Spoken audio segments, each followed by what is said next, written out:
Hi guys, welcome back to my YouTube channel, and I'm back with another video. Okay, so in today's episode of Vlogtober, I decided to do a sit down video whereby I'll be sharing tips on how to apply, how to register, and how to navigate life and your studies as a international student who is currently studying where at UNISA. Okay, please, if you're seeing me for the first time in your screen, please do hit the subscribe button so that I can share more of this content. And if you really love this content, please comment on the comment section, and if you have questions, please do feel free to ask those questions. Okay, without wasting more time guys, my name is Nolita. As you guys already know, I'm currently studying a Bachelor of Accounting Sciences and Financial Accounting at UNISA as an international student. So today I just want to share my tips on how I did the whole application, the registration, and how I am navigating through my studies thus far. It's pretty much why I brought this notebook, so that I can remember everything that I wanted to share with you guys. Okay, so first things first, let's start with the application process. Currently, if you do want to study let's say a bachelor's degree or a bachelor's degree, yeah, applications are open until the 10th of October for 2026. So yes, please check on their website. Just type UNISA application, is going to take you straight to their website where you can apply. Okay, so firstly, when you're applying, you go there online, you apply, and then it will make you choose the field that you wanna go in. And I think you should select two options. Yes, you're given two options to select from. Please make sure that you have your copy of your passport or your ID. Make sure that you have your results. Like in my case, I had my A-level results, and then I applied. But because I did not have a metric, I did A-level, I had to apply for a conditional exemption from the university, where my certificate was then evaluated. It takes a few months, it does, but you pay it. I think you pay it after your registration has been approved. Yeah, I think so. I paid it with my registration fee. By that time it was 600 rand. I'm currently not sure now how much it is. Okay, so for the exemption, you download the form for exemption, apply, fill it in, and then submit it. Then you'll be required to pay the fee. Okay, so after the application, it starts the waiting period guys. Like, you have to wait for your application. Normally others get them even late. And remember, I told you that you have to put two qualifications. So when you put two, you have to keep, they're gonna, after applying, immediately after applying, they're gonna send you your student number and your password that you're going to use when you want to log into your student account, or when you want to check your application. So I was using the student number to check my application. You go also to check my application UNISA, you just search that, and then it's gonna come. Then they will require you to enter, I think, is it your date of birth and also the student number and the password. Okay, then during that process, when you're, let's say you apply for two, like in my case, I had applied for Bachelor in Accounting Sciences, in Financial Accounting, and also in Management Accounting. The first offer that I received was for Management Accounting. Mind you, it was never in my plan to study Management Accounting. Like, I just thought, okay, let's say I don't get what I need, I might settle for Management Accounting. Not that I have anything against Management Accounting. I actually know that it's very hard. That's why I didn't want to go to that field. And I feel like growing up, I've always known what I've wanted to be. Since high school, I've always known that, you know what, when I grow up, I'm gonna be a chartered accountant. So yeah, the first offer that I received was for the Management Accounting. And then I think you are given days. I don't quite remember, but I think you're given days to accept that offer before it goes. So I was conflicted to say, if if I don't accept this, or if I don't get a space for accounting. And mind you, at that point in time, I really wanted to start my studies. Like, I'd been sitting for so long, so I thought, okay, let me just give it a week. So I gave it a week. Then I got the offer for the first selection that I'd made, for the first qualification that I selected, which was financial accounting. I was over the moon. Then I accepted that one and declined the one for management accounting. But there are some cases whereby you don't get your primary selection and you decline the second one, then you find out that you can't study. So I think it just depends on you whether you're willing to circle. I wasn't willing to circle. So yeah, so after you're done accepting your offer, then you are going to go to the UNISA website where you can register. Okay, before that, guys, like, oh yeah, then you go to the UNISA website where you're going to go and do what, and register. And then registration is done fully online. You do it online. It's an easy step-by-steps. It takes you through the web registration. They require you to put your date of birth, your student number that they gave you, and also the password. Please don't lose that message, because that password, you're gonna use it again to create your MyLife account. Okay, so I think after the registration, you immediately get a notification to say that you have been temporarily registered because you haven't paid the fees. But please kindly note, when you're registering, there are some modules that are prerequisites of other modules. So if you don't check, and then let's say you register another module, you go to the next semester and find out that there is a module that you can't register because you didn't fulfill the prerequisite. So yeah, also that is something that you must really take note of. You can even contact the student advisors so that they can assist you in terms of selecting the modules. I think I'm just gonna pin their phone number and their email address so that you guys know how to contact them. If you're around SA like I am, I had a bit of a problem, a challenge with the registration. I had to go to their campus in Eguruleni so that I could be assisted. So if you are around, I think it's much easier for you to just go to their offices, because sometimes with the emails, guys, you wait. Okay, so after you've registered, then you are going to get the message for temporary registration. Now, for you to be registered fully, you have to pay a minimum registration amount. Mind you, the registration amount is not on top of, it's not another fee that is added on top of your tuition fees. It's part of, it's like a percentage of those. So for every module, they take a certain percentage so that you can start studying.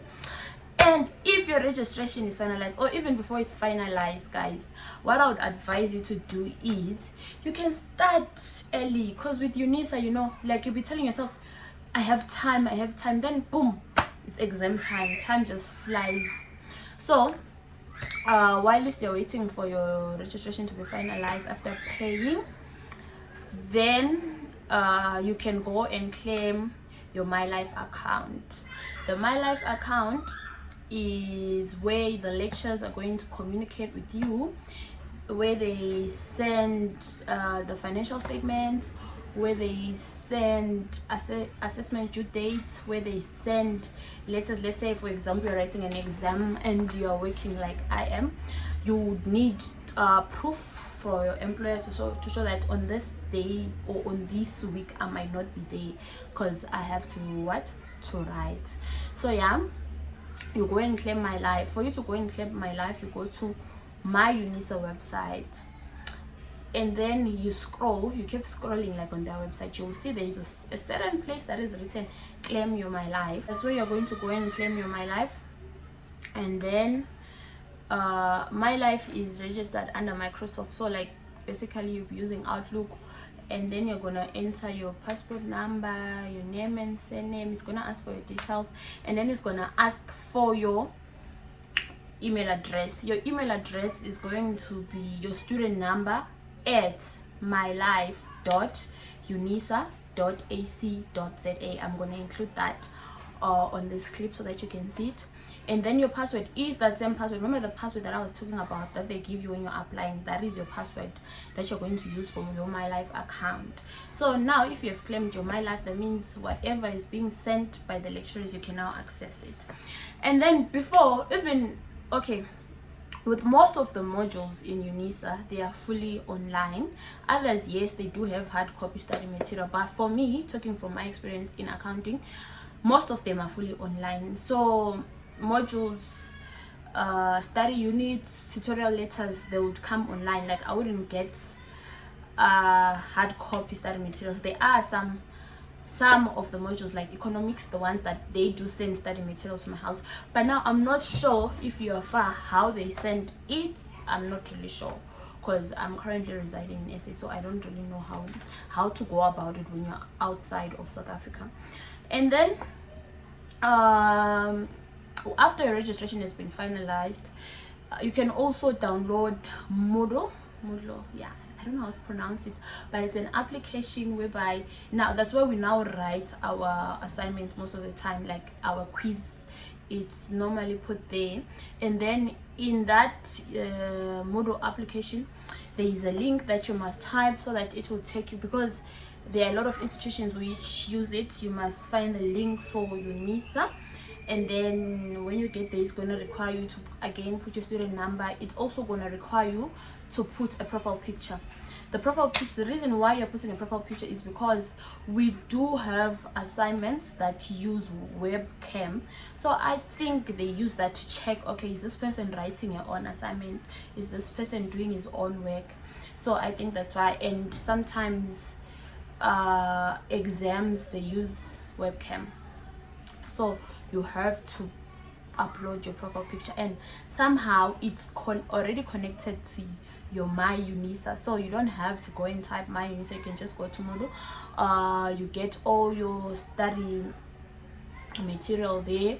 You get the announcements from your lecturers. They are posted there on some forums. They are discussion forums. There is a lot that you can gain from that. Okay, so I was still saying, before your registration gets finalized, guys, please hear from me, download study material. Study material is available.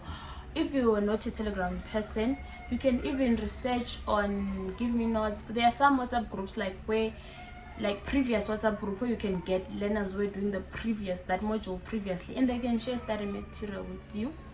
Because now if you're gonna wait for your study material, it might take a long while before it arrives, and others are already preparing, and then the next thing you're getting your study material and it's already assignment 1. Okay, and what else did I want to tell you guys about?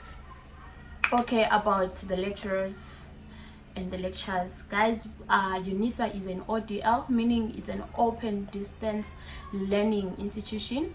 Before COVID, I heard that they did offer like a face-to-face lectures, but now everything is fully done online. You don't go to class. Most of the time it's you pushing you, it's you telling yourself, let me study. Yes, sometimes we do get, let's say after I set it, when we're preparing for an assignment, then the lecturers would make sure that we get a Teams meeting where we can, a Teams class where we can discuss with them and our fellow classmates. We go and discuss there. So it will require you to have data. UNISA requires you to have data, because meaning they're changing the assignment dates again, they are changing exam dates, they're having classes, and if you don't have data, that means you would miss out. One of the good parts about staying in SA is we get free data every month, but this past 2 months they didn't give us, but yeah, we do get data. So yeah, guys, prepare beforehand, start studying, look for resources, and you have to check. Some of the modules do have prescribed textbooks whereby you have to buy. Like me, I have to buy standards. I still haven't bought them. I'm still using soft copy, but I might need to buy standard because I have to flag them. And if ever we're going to have a venue-based exam in my final year like they had proposed, that means I do need to have those standards. So yeah, please do check. Some of the prescribed books are often found on Telegram as a soft copy. So yeah, if you don't have money, you can get those. So the other thing that I wanted to talk about was laptops. Do you require a laptop if you're studying at UNISA? I think it depends, honestly. It depends with the course, because I've heard people saying they managed to finish the entire degree without using a laptop. But if I'm gonna speak for my own case, first year, yes, I didn't need a laptop because all my modules I could write their assignments on my phone, submit, even the exams I was using my phone. When I go to second year now, in accounting, there's this other module, says accounting information in computer systems, I think, and the whole entire thing has to be done on laptop. The portfolio has to be done on Sage. So I think it depends. Some might need a laptop, others might not need. Okay, and then I also wanted to talk about the assignment.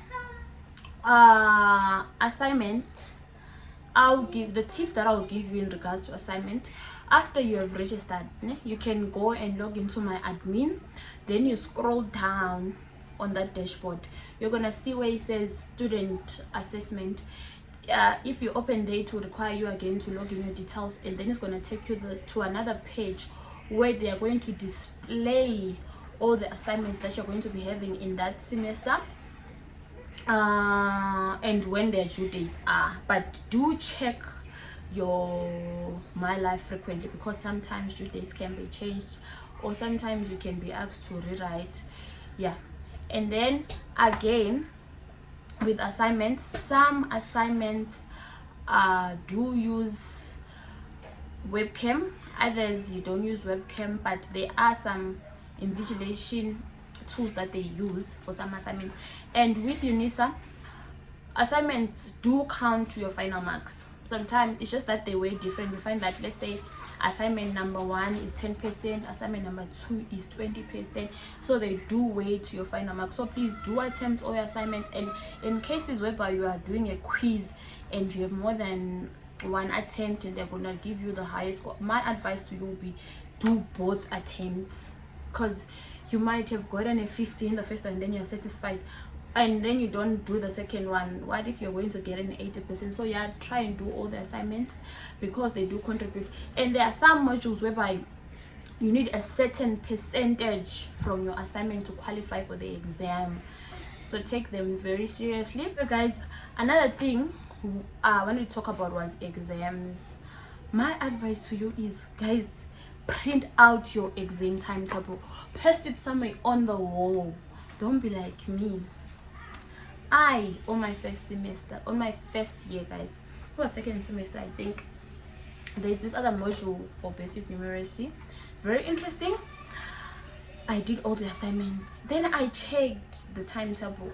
I don't know how I read that date, but I thought the date that was supposed to write was 31, and you know, the date was what, 30.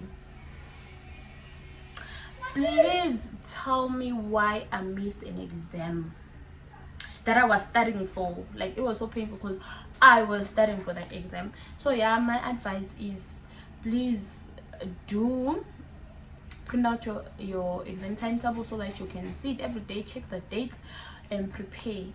And then another thing, guys, that thing whereby I've heard people get other people to write assignments for them. Guys, I would not advise you to do that, especially with these essay assignments. Can you imagine if this person approaches you and you pay them to write you an assignment, and then 10 more people also approach that person to write you an assignment? Do you think for 10 of you is going to create something unique? No, you're just going to dish you guys with the same thing, and then next thing, all of you are caught for plagiarism and you face disciplinary measures. In some cases you might be even excluded from registration. Like in other institutions, like you'll be just banned for some years, or you can't qualify to register in any institution. So yeah, guys, please do check your work seriously. Please download study materials on time. Okay guys, I think that's it for today. I hope you guys enjoyed this video. If you want more of these, please do say on the comment section, and don't forget to like, share, comment and subscribe so that you can get more content in regards of life as a UNISA student and pursuing life as an aspiring chartered accountant.